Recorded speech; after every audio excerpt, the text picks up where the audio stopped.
Aloha! Thank you for tuning in to the Organic Hawaii YouTube channel. In this episode, I'm going to talk about how to use organic bone meal to fertilize your plants. And on the side, I also have organic blood meal, also plant fertilizer. However, these are not the same. I'll leave the links in the description. Main difference between the two is that bone meal is a great source of phosphorus. The NPK here is 4-12-0. That means 4 of nitrogen, 12 phosphorus, and 0 potassium. So the reason why you may want to add this, if you think that your soil, or if the soil test showed that you lack, or your soil lacks, or you think your plants lack phosphorus, which is essential, your plants are not producing fruit well. Maybe they're not blooming well. So these are some of the reasons why you may consider adding phosphorus to your plants, which is essential. Blood meal, on the other hand, is a great source of nitrogen, and as you can see, the analysis here is 12-0-0, meaning 12 nitrogen, 0 phosphorus, and 0 potassium in the NPK. So these are not the same, but they are great additives, great fertilizers if you feel like something is missing. And obviously the nitrogen will help your plants achieve more leaves, better growth, faster growth, but not necessarily fruiting. So this one is more for fruits and even roots too. Bigger blooms and roots. Provides phosphorus for your bulbs and other flowering plants. Ipsoma bone meal is an all-natural organic source of phosphorus and nitrogen. Bone meal helps develop sturdy root systems and promotes plant growth. Bone meal is an ideal supplement for bulbs, flowers, and roses. So wear gardening gloves, which we have.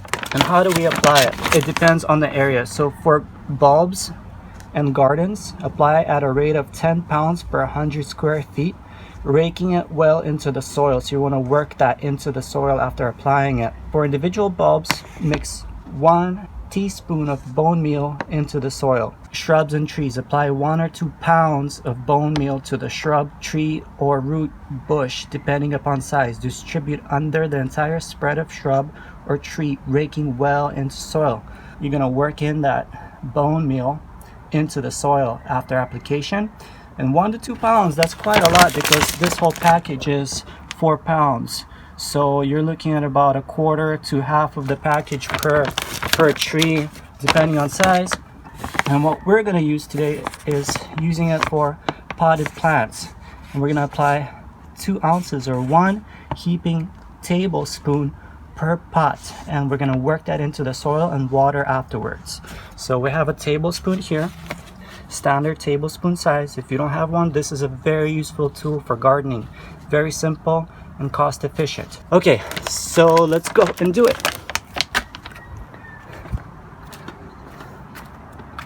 Okay, so what we have here is a Japanese type cucumber, and it's not really producing a lot of, or any fruit. It's producing flowers, mostly male flowers. Female flowers are not really being fertilized, or when they do get fertilized, they kind of turn yellow and they fall off, even if the fruit starts growing. So that's not good. So we're just assuming that this is a phosphorus problem. And by the way, you don't want to overdo phosphorus as well. If you overdo phosphorus, it may start turning your leaves yellow. Make sure you use the right amounts. We're gonna go ahead and open this up, and we're gonna grab 1 tablespoon, 1 heaping tablespoon right here of bone meal. Where does bone meal come from? Well, it comes from bones of animals that were slaughtered for food consumption, for meat and stuff like that. So I know it sounds gross, but plants actually love it. It's a great way to upcycle the material. Instead of throwing away those bones, it's a great way to use them for something special, like and natural, like organic gardening. So now we're just mixing in bone meal into soil. And one of the reasons why you want to mix it into the soil, so it doesn't attract any kind of pests or animals, you know, because they might smell the bones and they might want to come and check it out and see if there's some food for them. Same thing with blood meal. You want to keep those packages stored away tightly and nicely. By the way, these plants right here is lion's ear, so part of the mint family. They're just growing alongside. Okay, so we got this in, mixed in thoroughly. All right, so now we're gonna water it thoroughly, just the base of the plant. And you know, if you think about it, this just shows that plants themselves are not vegan or vegetarian. They readily absorb animal-based material such as bones or blood. However, meat or fat is not part of this. It's just bones, crushed bones, or dried blood, which is what they absorb. So not meat and not fat, so don't add that into your compost. Don't add it, don't give it to your plants.